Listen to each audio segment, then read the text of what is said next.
What's going on, guys? Today is the day. I've got the brand new Superlift 4-inch lift kit going on the Jeep.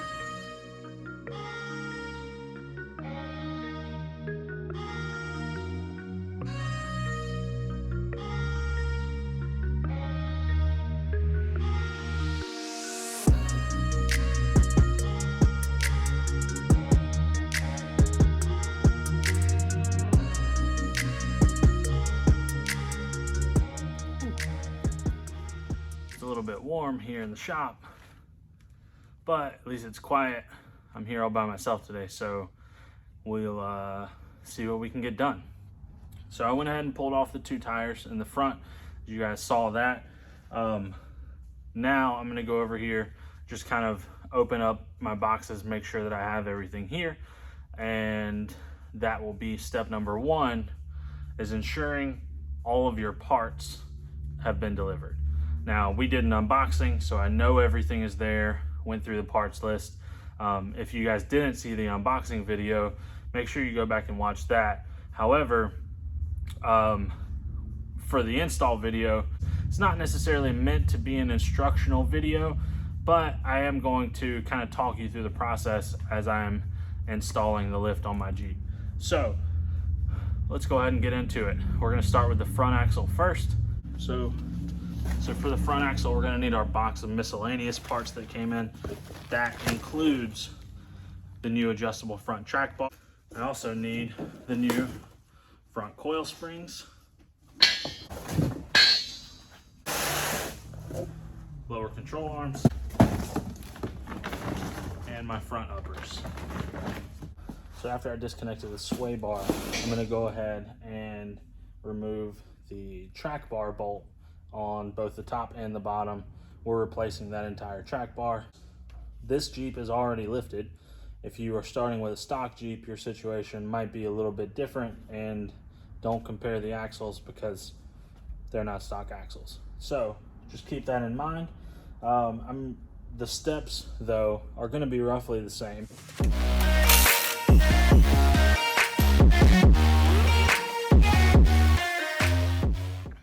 Okay, track bar's out. On my current kit, the shocks I have up front are the limiting factor on my droop. So I'm gonna go ahead and unbolt them from the bottom and then allow that axle to go ahead and swoop on down.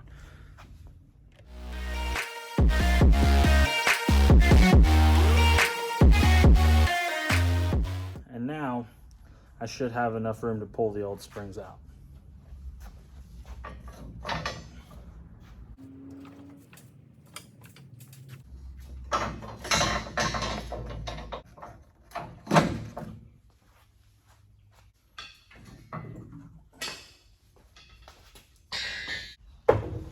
All right, so we have the old spring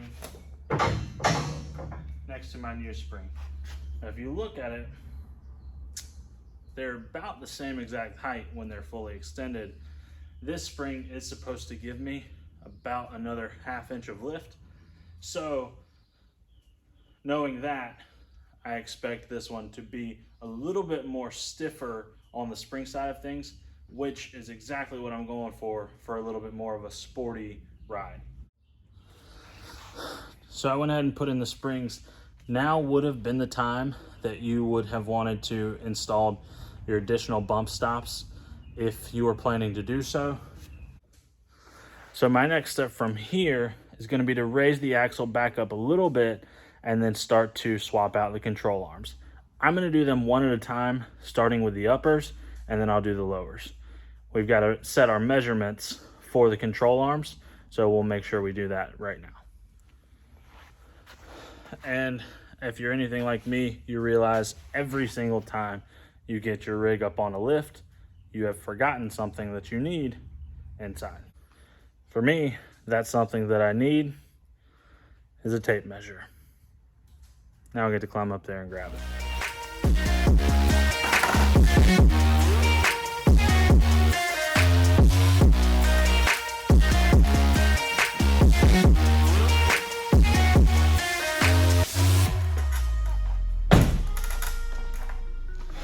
I think that falls into the don't do this at home category.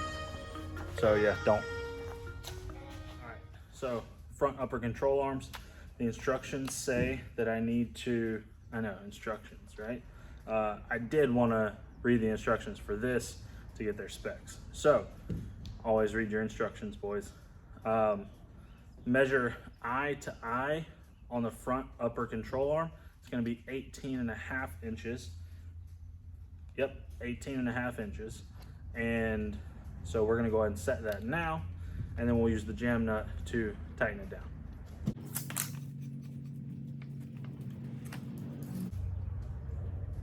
Next step now is going to be to go ahead and swap out the upper control arms on both sides. Then we'll do the lowers, and after that, the front will be just about done.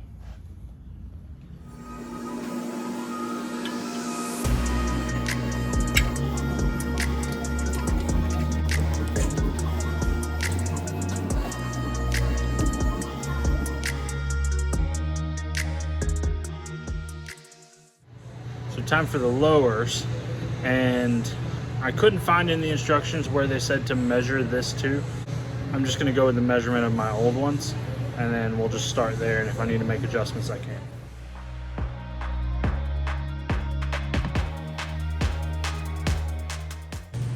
All right, so I'm going to measure the old track bar, and that'll be the same measurement we use on the new track bar.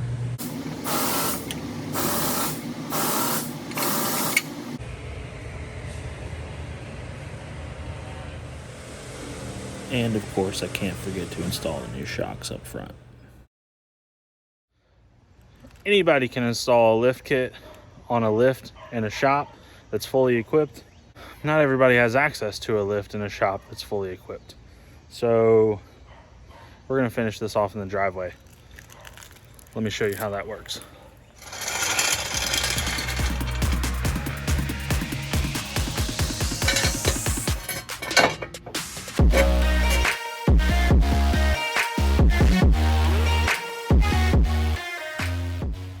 So after you have the tires off, I've got the jacks in place on the frame so that I can lower the rear axle, let the Jeep come down and sit on the frame on the jacks, and then the rear axle will be able to drop to the ground.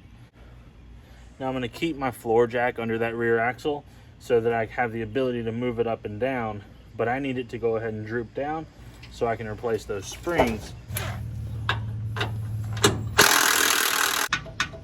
As you guys can see, this control arm's pretty much toast. So comparing the new control arms to the old ones, I'm actually really happy to see that the tubing itself is bigger than the old control arm tubing. And that was something I noticed because I picked this thing up, and geez, it's got some weight to it. So these old control arms are a pretty well-known brand. They've served me well on and off-road, but I can only imagine that as beefy as these things are, it's gonna be even better. So one more comparison that I wanted to make sure that you guys saw was on these Reflex control arms. It's a completely self-contained bushing, and I was talking to the guys from Superlift, and they told me that out of all the years that they've been using these bushings, they have had next to no failures. I want to say it was like, he told me some random number of like 6 failures in all the kits that they've ever had. And they do completely warranty it in the event that it does fail. Now, with that said, the old stuff, see these grease zerks, the old stuff, you have to constantly keep these greased or else they've started squeaking. And as you can see from this joint here, these things are pretty shot.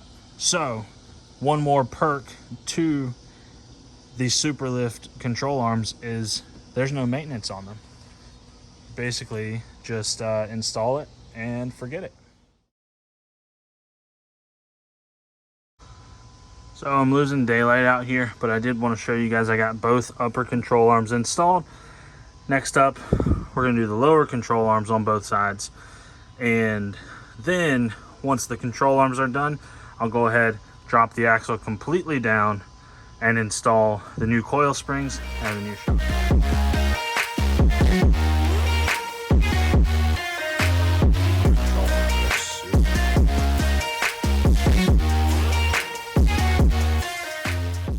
So again, like the front, I didn't torque anything down yet because I'm going to wait until it's back at ride height to do that.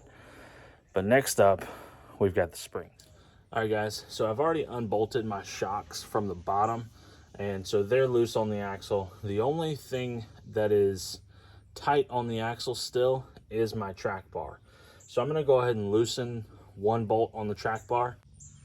So the kit from Superlift does come with a track bar relocation. If you just bought the kit as your first lift kit, you wouldn't have an adjustable rear track bar, and so you need to get the track bar back into spec.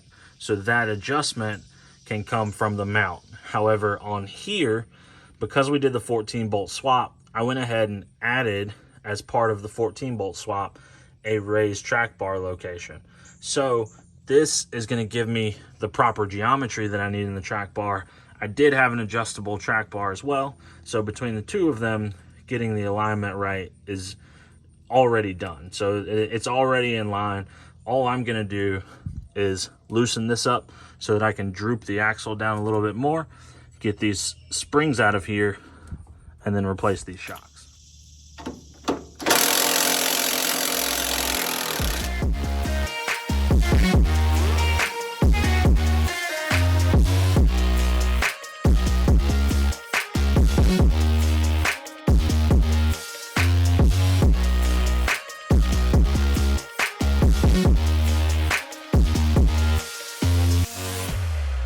And there we go. Shocks, springs, new control arms, all installed. Now, the kit does also come with an extended sway bar link. I took the sway bar off of the back of my Jeep and haven't really looked back, so I won't be using those. But as for now, we're gonna go ahead, put these tires back on, set everything back on level ground, torque it all back up, and take it for a spin.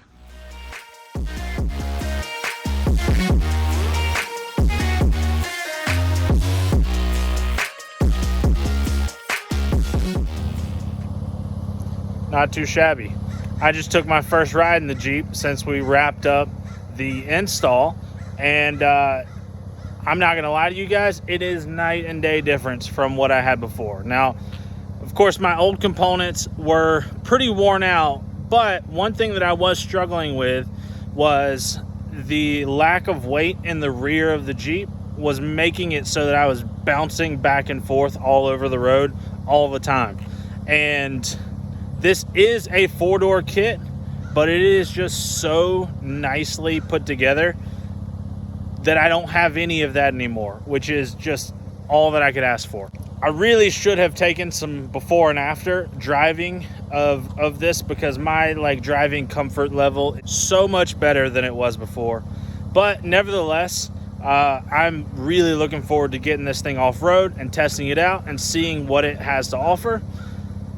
As for today, well, it's the 4th of July weekend, and I don't know if you guys can tell, but we've got some kayaks loaded up, and we're gonna go and hit the river and enjoy a little time out there. So that is enough of the Jeep stuff for the week. I appreciate you guys watching. Go and check out Superlift. Those guys really have it figured out. And it's not just for Jeeps. I mean, they've got suspension for your trucks, and they've been in the business forever. And it's all made in America, all really quality components. Do not let it slip by without giving them a chance.